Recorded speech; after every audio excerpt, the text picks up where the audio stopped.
Hello everyone, तुमच्या सर्वांचं स्वागत आहे माझ्या चॅनलमध्ये ज्याचं नाव आहे बेबी लव्ह अँड बाईट्स।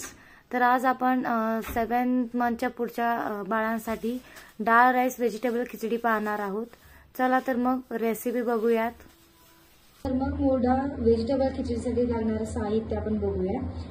त्याच्यासाठी आपण घेतलेलं आहे 2 चमचे इंद्रायणी तांदूळ, 2 चमचे मुगाची डाळ, थोडासा भोपळा, टोमॅटो, पालक, कोथिंबीर। याच्यामध्ये तुम्ही वाटाणा सुद्धा ऍड करू शकता।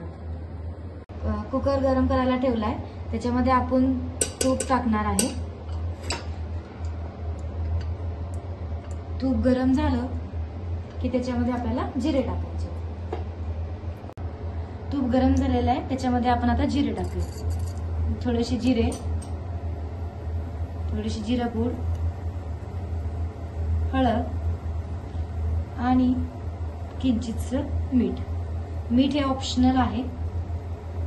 आता आपण याच्यामध्ये भाज्या टाकणार आहोत। तर या भाज्या मी आधी स्वच्छ धुवून घेतलेल्या होत्या आणि मगच चिरलेल्या आहेत। तर पहिल्यांदा भोपळा टाकते, त्याच्यानंतर टोमॅटो आणि पालक।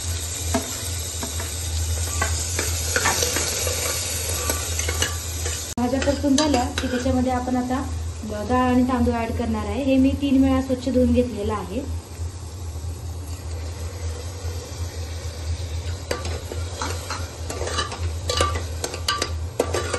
त्याच्यामध्ये आपण आता 1 वाटी पाणी टाकणार आहे। तुम्ही तुमच्या अंदाजानुसार पाणी टाकू शकता। पाणी थोडंसं जास्तच टाकायचं, कारण की खिचडी एकदम पातळ शिजली पाहिजे। कुकर लावून घेऊयात आणि कुकरच्या 4 ते 5 शिट्ट्या आपण घेणार आहोत।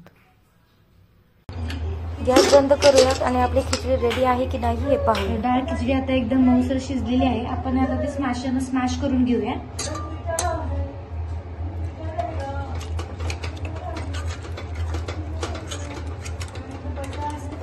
आणि आता आपण हे वाटणे काढून घेऊया। अशा तऱ्हेने आपली व्हेजिटेबल मूग डाळ खिचडी रेडी आहे। रोज अशा नवनवीन रेसिपी पाहण्यासाठी माझ्या चॅनलला लाईक, शेअर आणि सबस्क्राईब करायला विसरू नका। थँक्यू।